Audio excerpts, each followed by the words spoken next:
ਹਾਂ, ਪਹਿਲੇ ਤਾਂ ਮੈਂ ਪਹਿਲਾਂ ਹੀ ਮਾਫ਼ੀ ਮੰਗ ਲਾਂ ਸਾਰਿਆਂ ਤੋਂ ਹੱਥ ਜੋੜ ਕੇ। ਮੇਰਾ ਇੱਕ ਸੀਗਾ ਕਿ ਜਿਹੜੇ ਆਪਣੇ ਸਾਰੇ ਵੀਰ, ਛੋਟੇ ਵੀਰ, ਵੱਡੇ ਵੀਰ ਜਿਹੜੇ ਟਰੱਕ ਚਲਾਉਂਦੇ ਆ, ਇਹਨਾਂ ਦੇ ਉੱਤੇ ਨਾ ਬਾਬਾ ਦੀਪ ਸਿੰਘ ਦੀ ਖੰਡੇ ਵਾਲੀ ਫੋਟੋ ਆਮ ਹੀ ਟਰੱਕਾਂ ਦੇ ਉੱਤੇ। ਅਸੀਂ ਖੁਦ ਅੰਮ੍ਰਿਤਧਾਰੀ ਸਿੰਘ ਆ, ਅਸੀਂ ਕੋਈ ਐਸੀ ਗੱਲ ਨਹੀਂ ਆ। ਉਹ ਜਿੱਦਾਂ ਬਾਬਾ ਜੀ ਦਾ ਸੀਸ ਜਿਹੜਾ ਤਲੀ ਤੇ ਧਰਿਆ, ਖੰਡਾ ਹੱਥ 'ਚ ਫੜਿਆ ਤੇ ਖੂਨ ਨੁਚੜਦਾ ਜਾਂਦਾ, ਫੋਟੋ ਲਾਈਆਂ ਹੁੰਦੀਆਂ। ਤੇ ਮੈਂ ਖੁਦ ਮਤਲਬ ਵੇਖਿਆ ਕਈਆਂ ਗੋਰਿਆਂ ਨੇ, ਇੱਕ ਦਿਨ ਗੋਰਾ ਇੱਕ ਤੇ ਉਹਦੀ ਵਾਈਫ ਹੋਣੀ, ਦੋਨੋਂ ਡਰਾਈਵਰ ਸੀਗੇ ਤੇ ਉਹ ਜਾ ਰਹੇ ਸ਼ਾਵਰ ਲੈਣ ਤੇ ਉਹ ਮਾਈ ਗਾਡ ਕਰਦੇ ਖਾਣਾ ਨਾ। ਤੇ ਉਹਨਾਂ ਨੂੰ ਮਤਲਬ ਸਾਡਾ ਵੇਖ ਕੇ, ਜਾਂ ਜਰਨੈਲ ਸਿੰਘ ਦੀ, ਭਾਈ ਅਮਰੀਕ ਸਿੰਘ ਦੀ ਫੋਟੋ ਉਹਨਾਂ ਨੂੰ ਮੋਢਿਆਂ ਤੇ ਪਾ ਕੇ, ਤੇ ਉਹ ਮਤਲਬ ਇਹਦਾ ਮੈਨੂੰ ਮੇਰੇ ਹਿਸਾਬ ਦੇ ਨਾਲ ਇੱਕ ਤੇ ਫੋਟੋਆਂ ਦੀ ਬੇਦਬੀ ਹੁੰਦੀ ਹੈ ਜੀ, ਤੇ ਦੂਜਾ ਇਹਦੇ ਨਾਲ ਥੋੜਾ ਜਿਹਾ ਅਸੀਂ ਆਪ ਹੀ ਸਵਾਲਾਂ ਦੇ ਘੇਰੇ ਵਿੱਚ ਫਸਦੇ ਹਾਂ। ਮੇਰਾ ਸੋਚਣ ਵਾਲੀ ਗੱਲ ਹੈ। ਮੈਂ ਕਿਸੇ ਦੇ ਉੱਤੇ ਮੈਂ ਇਹ ਨਹੀਂ ਕਹਿੰਦਾ ਵੀ ਇਹਦੀ ਕੋਈ, ਮੈਂ ਵੀ ਬਹੁਤ ਜ਼ਿਆਦਾ ਸਿਆਣਾ ਵਾਂ। ਤੇ ਸਾਨੂੰ ਚਾਹੀਦਾ, ਮੈਂ ਕਈ ਟਰੱਕਾਂ ਤੇ ਵੇਖਿਆ ਵੀ ਜਿਹੜੇ ਆਪਣੇ ਬੱਚੇ ਨੇ, ਮੇਰੇ ਛੋਟੇ ਵੀਰ, ਵੱਡੇ ਵੀਰ ਜੋ ਵੀ ਹੈ ਨੇ, ਤੇ ਆਮ ਹੀ ਉਹ ਫੋਟੋਆਂ ਲੱਗੀਆਂ ਨੇ। ਤੇ ਉਹ ਕਈ ਵਾਰੀ ਧਿਆਨ ਕਰੀਦਾ ਤੇ ਉਹਨਾਂ ਨੂੰ ਸਿੱਖੀ ਦੇ ਤੋਂ ਕੋਹਾਂ ਦੂਰ ਨੇ। ਉਹ ਮੁੰਡੇ ਸਿਗਰਟਾਂ ਪੀ ਰਹੇ ਹੁੰਦੇ ਨੇ ਤੇ ਉਹ ਕੋਹਾਂ ਦੂਰ ਨੇ। ਮੈਂ ਕਿਸੇ ਦੇ ਉੱਤੇ ਬਲੇਮ ਨਹੀਂ ਕਰ ਰਿਹਾ ਵੀ ਮੈਂ ਬਹੁਤ ਜ਼ਿਆਦਾ ਸਿਆਣਾ ਵਾਂ। ਪਲੀਜ਼ ਇਹਨਾਂ ਚੀਜ਼ਾਂ ਨੂੰ ਵੀ ਥੋੜਾ ਜਿਹਾ ਗੌਰ ਕਰੋ। ਕੋਈ ਸ਼ੇਰਾ ਸ਼ਾਰੀ ਕਰਨੀ ਪਿੱਛੇ ਟਰਾਲੇ ਦੇ ਕੋਈ ਲਿਖ ਲਓ, ਪਰ ਇਹੋ ਜਿਹੀਆਂ ਫੋਟੋਆਂ ਪਲੀਜ਼ ਮੇਰੀ ਹੱਥ ਜੋੜ ਕੇ ਬੇਨਤੀ ਹੈ ਨਾ ਲਾਓ। ਇਹਦੇ ਨਾਲ ਥੋੜਾ ਜਿਹਾ ਗਲਤ ਅਸਰ ਪੈਂਦਾ ਵਾ ਆਪਣੀ ਕੌਮ। ਧੰਨਵਾਦ। ਸੋ ਮੈਂ ਇੱਥੇ ਤੁਹਾਡੇ ਨਾਲ ਇਹ ਐਗਰੀ ਨਹੀਂ ਕਰਦਾ ਸਤੂ ਸਿੰਘ ਜੀ। ਹਾਂ, ਇੱਥੇ ਫਰੀਡਮ ਆ ਹਰ ਇੱਕ ਨੂੰ।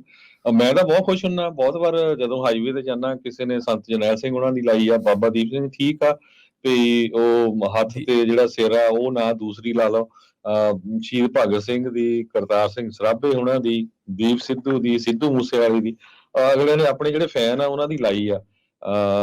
ਪਰ ਮੈਨੂੰ ਤਾਂ ਇਹ ਪ੍ਰਾਊਡ ਹੁੰਦਾ ਵੀ ਠੀਕ ਆ ਯਾਰ, ਅਮਰੀਕਾ ਦੇ ਵਿੱਚ ਵੀ ਐਨ ਪੰਜਾਬੀਆਂ ਦੀ ਪੂਰੀ ਚੜ੍ਹਾਈ ਆ।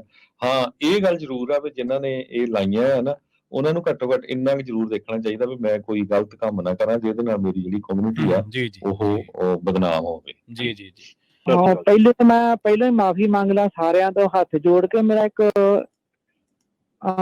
ਸੀਗਾ ਕਿ ਜਿਹੜੇ ਆਪਣੇ ਸਾਰੇ ਵੀਰ, ਛੋਟੇ ਵੀਰ, ਵੱਡੇ ਵੀਰ ਜਿਹੜੇ ਟਰੱਕ ਚਲਾਉਂਦੇ ਆ, ਇਹਨਾਂ ਦੇ ਉੱਤੇ ਨਾ ਬਾਬਾ ਦੀਪ ਸਿੰਘ ਦੀ ਖੰਡੇ ਵਾਲੀ ਫੋਟੋ ਆਮ ਹੀ ਟਰੱਕਾਂ ਦੇ ਉੱਤੇ। ਅਸੀਂ ਖੁਦ ਅੰਮ੍ਰਿਤਧਾਰੀ ਸਿੰਘ ਆ, ਅਸੀਂ ਕੋਈ ਐਸੀ ਗੱਲ ਨਹੀਂ ਆ। ਉਹ ਜਿੱਦਾਂ ਬਾਬਾ ਜੀ ਦਾ ਸੀਸ ਜਿਹੜਾ ਤਲੀ ਤੇ ਧਰਿਆ, ਖੰਡਾ ਹੱਥ 'ਚ ਫੜਿਆ ਤੇ ਖੂਨ ਨੁਚੜਦਾ ਜਾਂਦਾ, ਫੋਟੋ ਲਾਈਆਂ ਹੁੰਦੀਆਂ। ਤੇ ਮੈਂ ਖੁਦ ਮਤਲਬ ਵੇਖਿਆ ਕਈਆਂ ਗੋਰਿਆਂ ਨੇ, ਇੱਕ ਦਿਨ ਗੋਰਾ ਇੱਕ ਤੇ ਉਹਦੀ ਵਾਈਫ ਹੋਣੀ, ਦੋਨੋਂ ਡਰਾਈਵਰ ਸੀਗੇ ਤੇ ਉਹ ਜਾ ਰਹੇ ਸ਼ਾਵਰ ਲੈਣ ਤੇ ਉਹ ਮਾਈ ਗਾਡ ਕਰਦੇ ਖਾਣਾ ਨਾ। ਤੇ ਉਹਨਾਂ ਨੂੰ ਮਤਲਬ ਸਾਡਾ ਵੇਖ ਕੇ, ਜਾਂ ਜਰਨੈਲ ਸਿੰਘ ਦੀ, ਭਾਈ ਅਮਰੀਕ ਸਿੰਘ ਦੀ ਫੋਟੋ ਉਹਨਾਂ ਨੂੰ ਮੋਢਿਆਂ ਤੇ ਪਾ ਕੇ, ਤੇ ਉਹ ਮਤਲਬ ਇਹਦਾ ਮੈਨੂੰ ਮੇਰੇ ਹਿਸਾਬ ਦੇ ਨਾਲ ਇੱਕ ਤੇ ਫੋਟੋਆਂ ਦੀ ਬੇਦਬੀ ਹੁੰਦੀ ਹੈ ਜੀ, ਤੇ ਦੂਜਾ ਇਹਦੇ ਨਾਲ ਥੋੜਾ ਜਿਹਾ ਅਸੀਂ ਆਪ ਹੀ ਸਵਾਲਾਂ ਦੇ ਘੇਰੇ ਵਿੱਚ ਫਸਦੇ ਹਾਂ। ਮੇਰਾ ਸੋਚਣ ਵਾਲੀ ਗੱਲ ਹੈ। ਮੈਂ ਕਿਸੇ ਦੇ ਉੱਤੇ ਮੈਂ ਇਹ ਨਹੀਂ ਕਹਿੰਦਾ ਵੀ ਇਹਦੀ ਕੋਈ, ਮੈਂ ਵੀ ਬਹੁਤ ਜ਼ਿਆਦਾ ਸਿਆਣਾ ਵਾਂ। ਤੇ ਸਾਨੂੰ ਚਾਹੀਦਾ, ਮੈਂ ਕਈ ਟਰੱਕਾਂ ਤੇ ਵੇਖਿਆ ਵੀ ਜਿਹੜੇ ਆਪਣੇ ਬੱਚੇ ਨੇ, ਮੇਰੇ ਛੋਟੇ ਵੀਰ, ਵੱਡੇ ਵੀਰ ਜੋ ਵੀ ਹੈ ਨੇ, ਤੇ ਆਮ ਹੀ ਉਹ ਫੋਟੋਆਂ ਲੱਗੀਆਂ ਨੇ। ਤੇ ਉਹ ਕਈ ਵਾਰੀ ਧਿਆਨ ਕਰੀਦਾ ਤੇ ਉਹਨਾਂ ਨੂੰ ਸਿੱਖੀ ਦੇ ਤੋਂ ਕੋਹਾਂ ਦੂਰ ਨੇ। ਉਹ ਮੁੰਡੇ ਸਿਗਰਟਾਂ ਪੀ ਰਹੇ ਹੁੰਦੇ ਨੇ ਤੇ ਉਹ ਕੋਹਾਂ ਦੂਰ ਨੇ। ਮੈਂ ਕਿਸੇ ਦੇ ਉੱਤੇ ਬਲੇਮ ਨਹੀਂ ਕਰ ਰਿਹਾ ਵੀ ਮੈਂ ਬਹੁਤ ਜ਼ਿਆਦਾ ਸਿਆਣਾ ਵਾਂ। ਪਲੀਜ਼ ਇਹਨਾਂ ਚੀਜ਼ਾਂ ਨੂੰ ਵੀ ਥੋੜਾ ਜਿਹਾ ਗੌਰ ਕਰੋ। ਕੋਈ ਸ਼ੇਰਾ ਸ਼ਾਰੀ ਕਰਨੀ ਪਿੱਛੇ ਟਰਾਲੇ ਦੇ ਕੋਈ ਲਿਖ ਲਓ, ਪਰ ਇਹੋ ਜਿਹੀਆਂ ਫੋਟੋਆਂ ਪਲੀਜ਼ ਮੇਰੀ ਹੱਥ ਜੋੜ ਕੇ ਬੇਨਤੀ ਹੈ ਨਾ ਲਾਓ। ਇਹਦੇ ਨਾਲ ਥੋੜਾ ਜਿਹਾ ਗਲਤ ਅਸਰ ਪੈਂਦਾ ਵਾ ਆਪਣੀ ਕੌਮ। ਧੰਨਵਾਦ। ਸੋ ਮੈਂ ਇੱਥੇ ਤੁਹਾਡੇ ਨਾਲ ਇਹ ਐਗਰੀ ਨਹੀਂ ਕਰਦਾ ਸਤੂ ਸਿੰਘ ਜੀ। ਹਾਂ, ਇੱਥੇ ਫਰੀਡਮ ਆ ਹਰ ਇੱਕ ਨੂੰ। ਮੈਂ ਤਾਂ ਬਹੁਤ ਖੁਸ਼ ਹੁੰਦਾ, ਬਹੁਤ ਵਾਰ ਜਦੋਂ ਹਾਈਵੇ ਤੇ ਜਾਂਦਾ, ਕਿਸੇ ਨੇ ਸੰਤ ਜਰਨੈਲ ਸਿੰਘ ਉਹਨਾਂ ਦੀ ਲਾਈ ਆ, ਬਾਬਾ ਦੀਪ ਸਿੰਘ, ਠੀਕ ਆ। ਤੇ ਉਹ ਹੱਥ ਤੇ ਜਿਹੜਾ ਸਿਰ ਆ ਉਹ ਨਾ ਦੂਸਰੀ ਲਾ ਲਓ। ਸ਼ਹੀਦ ਭਗਤ ਸਿੰਘ ਦੀ, ਕਰਤਾਰ ਸਿੰਘ ਸਰਾਭੇ ਉਹਨਾਂ ਦੀ, ਦੀਪ ਸਿੱਧੂ ਦੀ, ਸਿੱਧੂ ਮੂਸੇਵਾਲੇ ਦੀ, ਅਗਲੇ ਨੇ ਆਪਣੇ ਜਿਹੜੇ ਫੈਨ ਆ ਉਹਨਾਂ ਦੀ ਲਾਈ ਆ। ਪਰ ਮੈਨੂੰ ਤਾਂ ਇਹ ਪ੍ਰਾਊਡ ਹੁੰਦਾ ਵੀ ਠੀਕ ਆ ਯਾਰ, ਅਮਰੀਕਾ ਦੇ ਵਿੱਚ ਵੀ ਐਨ ਪੰਜਾਬੀਆਂ ਦੀ ਪੂਰੀ ਚੜ੍ਹਾਈ ਆ।